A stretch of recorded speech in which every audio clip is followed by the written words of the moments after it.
Hi everyone, तो कैसे आप सब। आई होप कि आप लोग मस्त स्वस्थ एवं दमदार होंगे। तो आज हम बात करेंगे क्लास 10th का केमिस्ट्री का थर्ड चैप्टर, जिसका नाम है धातु और अधातु, और उसका एक छोटा सा टॉपिक जिसका नाम है अधातु के गुण, अधातु के भौतिक गुण। इससे पहले हम बता चुके हैं तो कि धातु के गुण, गुण मतलब उसके अंदर जितना चीज है, जितना खूबियां है, खामियां हैं, सारा चीज को ही क्या बोलते हैं, गुण बोलते हैं। चाहे वो अच्छा चीज हो चाहे खराब चीज हो, तो उसको बोलते हैं क्या, गुण। गुण को भी हम दो भाग में बांटे थे, एक था भौतिक और दूसरा था रासायनिक। पहला क्या था, भौतिक, और दूसरा क्या था, रासायनिक। भौतिक मतलब क्या होता है कि जो बाहर बाहर में चेंज हो, मतलब बाहरी चेंज हो, बाहरी परिवर्तन, अंदर में उतना ज्यादा परिवर्तन न हो, ज्यादा परिवर्तन न हो, उसके कणों में कोई परिवर्तन न हो, उसके बनावट में कोई परिवर्तन न हो। लेकिन रासायनिक अभिक्रिया, रासायनिक गुण में हमको ज्यादातर क्या चीज के बारे में पढ़ना होता है, तो अभिक्रिया के बारे में। अभिक्रिया के अलावा अगर बात की जाए तो इसके आंतरिक बनावट के बारे में। आंतरिक बनावट मतलब आप सीधे समझिए कि जो भौतिक गुण होते हैं, भौतिक गुण में हम किसी भी पदार्थ के बाहर वाले स्ट्रक्चर के बारे में, बाहर वाले गुणों के बारे में अध्ययन करते हैं, जबकि जो रासायनिक गुण होता है उसमें हम सिर्फ आंतरिक गुणों का अध्ययन करते हैं। अगर बात की जाए कि अधातु होता क्या है, इससे पहले से हम ऑलरेडी बता चुके हैं, बट इसमें थोड़ा सा डिस्कस करेंगे कि अधातु क्या होता है। तो अधातु, अधातु मतलब नॉन मेटल। अधातु एक ऐसे पदार्थ होते हैं, एक ऐसे शुद्ध तत्व होते हैं जो, या फिर जिसमें धात्विक गुण नहीं होता है। अब धात्विक गुण मतलब क्या होता है वो आप लोग को अच्छा से पता होगा। धात्विक गुण मतलब होता है जिसके पास चमक ना हो, जो कठोर ना हो, विद्युत का चालक ना हो, भंगुर ना हो, ये सबको क्या बोलते हैं, धात्विक गुण। धात्विक गुण मतलब इसमें चमक होना चाहिए, तन्य होना चाहिए, आघात वर्धनीय होना चाहिए, ये सारे के सारे गुण होना चाहिए। लेकिन अधातु में नहीं होता है, नाम ही है अधातु। अ मतलब नहीं और धातु मतलब धातु, मतलब जो धातु नहीं रहेगा उसी को क्या बोलते हैं, अधातु। इसमें धातु को कोई भी गुण पाया नहीं जाता है। इसके अलावा कोई कोई अपवाद भी होते हैं जो धातु से सिमिलर होते हैं, लेकिन उसको धातु नहीं बोलते हैं, क्योंकि एक ही गुण मिलने से सारा चीज को हम चेंज नहीं कर सकते हैं। हाँ, कोई कोई अपवाद होता है, जैसे कि ग्रेफाइट हो गया, आयोडीन हो गया, कई बार हीलियम भी हो जाता है उसका इलेक्ट्रॉनिक विन्यास की वजह से, तो ये सब अपवाद है। लेकिन अपवाद होने का मतलब ये नहीं है कि धातु नहीं है। ठीक, तो इसके गुण के बारे में पढ़ेंगे कि धातु के जो, अधातु के जो भौतिक गुण होते हैं वो क्या क्या होते हैं। तो अधातु के भौतिक गुण निम्नलिखित होते हैं, वो आप खुद लिखिएगा। पहला होता है इलेक्ट्रॉनिक विन्यास। इलेक्ट्रॉनिक विन्यास में क्या होता है कि जब इसका आप इलेक्ट्रॉनिक विन्यास निकालिएगा ना, जैसे है कार्बन, कार्बन 6 1s2 2s2 और 2p2, मतलब पहले पहले कक्षा में कितना इलेक्ट्रॉन, 2, दूसरे कक्षा में कितना इलेक्ट्रॉन, 4। मतलब इस जो कार्बन है, कार्बन, कार्बन आपको पता होगा कि अधातु है। जैसे कार्बन, कार्बन लिखते हैं तो लास्ट में क्या आता है, 9 आता है। जिसके लास्ट में 9 आ जाए, मैक्सिमम मतलब 80% ऑफ द केस में, या फिर बोले तो 90% केस में हमको क्या साबित होता है कि जिसके लास्ट में 9 है वो है अधातु। ये नहीं कि इसका कोई पहचान है, हम लोग वैसे ही ट्रिक व्रिक होता है जो, वही है, सीधे समझिए। तो कार्बन है, इसके लास्ट में 9 है, इसका मतलब ऐसे तो हमको पता चल रहा है ट्रिक से कि ये अधातु है। लेकिन अगर इसको हम प्रूफ करने के लिए बोले तो कैसे प्रूफ करेंगे। इसको प्रूफ करने के लिए सबसे पहले तो इलेक्ट्रॉनिक विन्यास निकालेंगे हम, और इलेक्ट्रॉनिक विन्यास निकालने के बाद उसके बाह्यतम कक्षा में, बाह्यतम कक्षा कितना है यहाँ पे, दूसरा कक्षा है, तो दूसरे कक्षा में कितने इलेक्ट्रॉन, 2 2 4 इलेक्ट्रॉन। मतलब इसके बाह्यतम कक्षा में अगर 4 इलेक्ट्रॉन या फिर 5 इलेक्ट्रॉन या फिर 6 या फिर 7 या फिर 8, इसमें से कोई इलेक्ट्रॉन हो सकता है किसी के बाह्यतम कक्षा में 5 इलेक्ट्रॉन हो। ऐसे नाइट्रोजन का बात किया जाए, N2 N7 ऐसे करते हैं, 1s2 2s2 2p3। इसके बाह्यतम कक्षा में बात किया जाए तो इसमें 2 और 3 5, दोनों बाह्यतम कक्षा है। इसके इलेक्ट्रॉन को जोड़ेंगे तो कितना होगा, 5। इसका मतलब इसका इलेक्ट्रॉनिक विन्यास जब करते हैं तो उसके बाह्यतम कक्षा में कितने इलेक्ट्रॉन मिलते हैं, तो वो मिलते हैं 5। इसका मतलब ये हुआ कि क्या होता है, अधातु। और ऐसे भी पता कर सकते हैं, नाइट्रोजन मतलब लास्ट में क्या आ रहा है, न आ रहा है, इसका मतलब क्या होगा, अधातु। ठीक, तो इलेक्ट्रॉनिक विन्यास से समझ में आएगा कि जब भी हम इलेक्ट्रॉनिक विन्यास निकालेंगे तो या तो 4 आएगा, 5 आएगा, 6 आएगा, 7 आएगा, नहीं तो 8 आएगा। अब आगे आता है चमकीला। चमकीला जितने भी अधातु होते हैं ना वो चमकीले नहीं होते, बस किसी किसी को छोड़ के, किसी किसी को छोड़ के, किसी किसी को छोड़ के, इसका मतलब क्या, किसी किसी को छोड़ देंगे मतलब एक दो को छोड़ के, लाइक चमकीले में जैसे ग्रेफाइट होता है वो भी थोड़ा थोड़ा चमकता है, एंड आयोडीन, आयोडीन तो खैर चमकता ही है। तो अपवाद में अगर बात की जाए अपवाद का, तो अपवाद में आप क्या लिखिएगा, अपवाद में लिखिएगा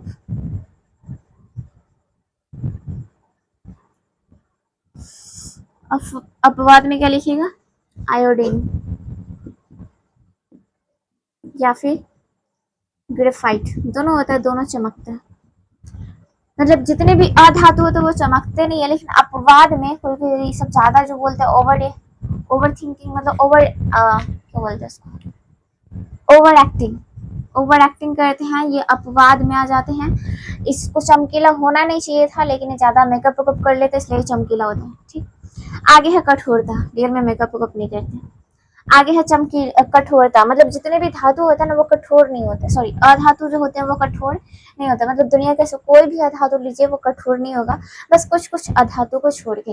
जैसे बात की जाए कठोरता में तो ग्रेफाइट, ग्रेफाइट जो होता है वो थोड़ा कठोर होता है। इसके अलावा बात की जाए कोयला का, कार्बन का, ये भी क्या होता है, थोड़ा सा कठोर होता है। मतलब अपवाद में भी इसमें होता है। अपवाद में क्या होगा, तो एक होता है ये क्या बोलते हैं, ग्रेफाइट। ग्रेफाइट क्या होता है, तो कठोर होता है। ठीक, आगे है उष्मा एवं विद्युत की चालकता। मतलब उष्मा और विद्युत की चालकता मतलब क्या, ये उष्मा को एक जगह से दूसरी जगह जाने देगा, तो मैक्सिमम केस में, मतलब 90% केस में तो ऐसा कुछ होता नहीं है, लेकिन इसमें भी क्या आ जाता है, अपवाद। अपवाद तो आना ही है, नहीं आने का कोई चांस नहीं बनता है। अब अपवाद में क्या होगा, तो ऐसा कोई पदार्थ है जो कि उष्मा का चालक है और ऐसा भी कोई पदार्थ है जो कि विद्युत का चालक है। मतलब ये भी नहीं है कि दोनों सेम है, दोनों अलग अलग पदार्थ है। अगर बात करें उष्मा का चालक का, तो उष्मा का चालक होता है हीरा। हीरा अगर बात किया जाए तो हीरा सबसे कठोर धातु है, सबसे कठोर धातु, सॉरी सबसे कठोर पदार्थ, तत्व, सबसे कठोर तत्व। ठीक, अगर विद्युत का बात किया जाए तो विद्युत में कौन आ जाएगा, विद्युत में आ जाएगा ग्रेफाइट। ग्रेफाइट समझते हैं, ग्रेफाइट कौन होता है, ग्रेफाइट जो होता है ना वो पेंसिल में होता है।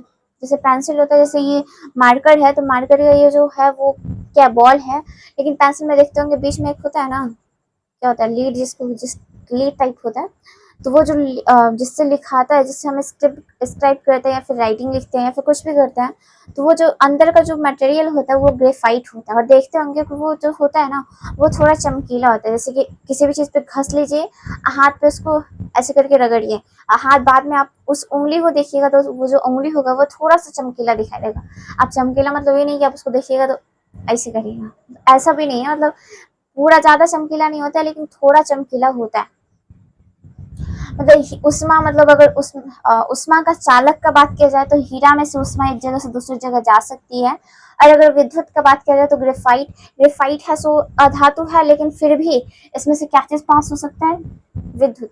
पेंसिल के एक छोर से दूसरे छोर तक अगर आप इलेक्ट्रिसिटी सप्लाई करना चाहते हैं तो आराम से हो सकता है। आगे है विद्युत ऋणात्मकता।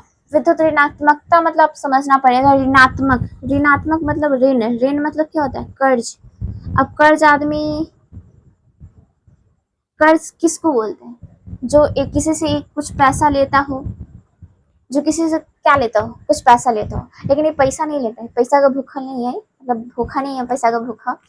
ये जो है ये इलेक्ट्रॉन का भूखा है। इलेक्ट्रॉन का भूखा मतलब क्या होता है कि इसको ना जहां पे इलेक्ट्रॉन मिल जाए इसके दोस्त वाले, वहां से इलेक्ट्रॉन ले लेंगे। मान लिया जाए किसी के पास उसके पास 5 इलेक्ट्रॉन है, मेरे पास, और हम पैसा का भूखा नहीं, भूखे नहीं है, बट इलेक्ट्रॉन के भूखे हैं। तो हम कहाँ क्या करेंगे, मेरे पास 5 है, हमको अष्टक पूरा करना, अष्टक मतलब 8 इलेक्ट्रॉन पूरा करना है, तो हम 5 है, जहां देखेंगे 3 वाला इलेक्ट्रॉन, वहां से किसी एक को क्या कर लेंगे, उठा लेंगे और बॉन्ड बना लेंगे। सेम टू सेम यही है कि जितने भी अधातु होते हैं ना वो अपने अष्टक को पूरा करने के लिए बाह्यतम कक्षा के 8 इलेक्ट्रॉन को पूरा करने के लिए क्या करते हैं, तो इलेक्ट्रॉन किसी से लेते हैं, ना कि किसी को देते हैं। ये इलेक्ट्रॉन को क्या करते हैं, लेते हैं। और लेने वाला आदमी हमेशा कर्जदार होता है। कर्ज मतलब क्या, ऋण। वैसे समझ सकते हैं, ऋण मतलब क्या, कर्ज। कर्ज मतलब क्या, कि किसी से पैसा लेगा। पैसा यहाँ पे नहीं लेना है, यहाँ पे क्या लेना है, इलेक्ट्रॉन लेना है। इसका मतलब क्या होता है कि अधातु जो होते हैं वो इलेक्ट्रॉन का ग्रहण करते हैं, इलेक्ट्रॉन को ग्रहण करते हैं, मतलब कर्जदार होते हैं। ठीक, आगे है घनत्व। इसका जो घनत्व होता है ना, वो इसका जो क्या होता है, घनत्व होता है, वो घनत्व होता है निम्न। निम्न, ठीक। लेकिन किसी में अपवाद आता है, तो अपवाद में क्या आ जाता है, आयोडीन। आयोडीन का जो घनत्व होता है वो थोड़ा ज्यादा हो जाता है। अगर बात की जाए द्रव्यनांक एवं क्वथनांक का, तो ये भी निम्न होता है, ये भी क्या होता है, निम्न। अच्छा, पहला वाला में अपवाद नहीं बताया ना, पहला में वाला में भी अपवाद होता है। इसका अपवाद होता है हीलियम। अब बताते हैं हीलियम कैसे।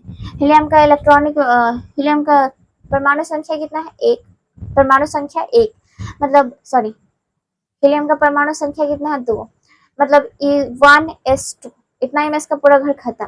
अब 1s2 है, 1s2, इसका मतलब बाह्यतम कक्षा इसमें एक ही है, और एक है बाह्यतम कक्षा। और इलेक्ट्रॉन देख रहे होंगे यहाँ पे कितना है, दो इलेक्ट्रॉन। क्या यहाँ पे 4 5 6 7 8 आया, नहीं आया, फिर भी इसको क्या बोल रहे हैं हम, अधातु बोल रहे हैं। इसका मतलब क्या है कि ये अपवाद है। क्यों, क्योंकि इसके बाह्यतम कक्षा में कितने इलेक्ट्रॉन है, दो इलेक्ट्रॉन। ठीक, इतना तक समझ में आया होगा। आगे हम चलते हैं, आगे आता है भंगुरता। क्या चीज आता है, भंगुरता।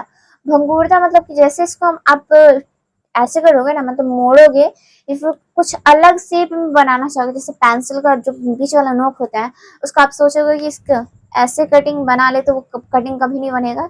या फिर इसको चाहेंगे कि हम गोल गोल शेप में बना ले, तो वो नहीं बनेगा। क्यों, क्योंकि जैसे इसको मोड़ना चाहेंगे, मुड़ेगा नहीं, बल्कि आराम से, मतलब उसको बोलते हैं ना, जान उन सब निकल जाएगा, वो आराम से टूट जाएगा। वैसे ही अगर कार्बन की बात किया जाए, जैसे कोयला देखे होंगे, तो क्या कोयला को कोई शेप बना सकता है, नहीं। हाँ, उसमें दूसरे टाइप का बनाएगा, दूसरा बात है, लेकिन उसी कोयला को कोई मोड़ के बना सकता है, नहीं बना सकता। मतलब उसको अगर आप उसी को मोड़ के अगर अलग साइज देना चाहे, या फिर उसको पतला करना चाहे, तो पता चलेगा पतला होने की वजह से खुद पूरा टूट के बिखर जाएगा। तो क्या होता है, भंगुरता। भंगुरता मतलब आप उस पर कितना भी चोट दीजिएगा, उसको आघात करिएगा, तो वो टूट जाएगा, ना कि वो पतला होगा। उसके अलावा अगर उसको आप खींचिएगा, तो खिंचाएगा नहीं। उसको आप किसी भी दूसरे शेप में बदलना चाहे, तो भी आप बदल नहीं सकते, क्योंकि वो बहुत ज्यादा जिद्दी आदमी, जिद्दी भी नहीं बोल सकते, मतलब एकदम कमजोर आदमी है, जिसको थोड़ा सा खींचने पर पूरा टूट के क्या हो जाता है, बिखर जाता है। या फिर थोड़ा सा चोट देने पर क्या हो जाता है, पूरा टूट के बिखर जाता है। इसका मतलब क्या होता है कि अधातु जो होते हैं वो भंगुर होते हैं। आगे ध्वन्य। ध्वन्य मतलब ध्वनि। क्या अधातु की पिंडी पर ध्वनि निकलती है, तो ध्वनि ये तो नहीं बोल सकते नहीं निकलती है, ध्वनि निकलती है, बट इतना कम ध्वनि निकलता है ना, कि उसको डायरेक्टली बोला जाता है कि ना, नहीं निकलती है, एकदम नेग्लेजिबल माना जाता है। नेग्लेजिबल मतलब क्या होता है कि उसको न के बराबर माना जाता है, बोला जाता है कि निकलता ही नहीं। लेकिन रियल में अगर बात किया जाए, तो थोड़ा थोड़ा ध्वनि निकलती है।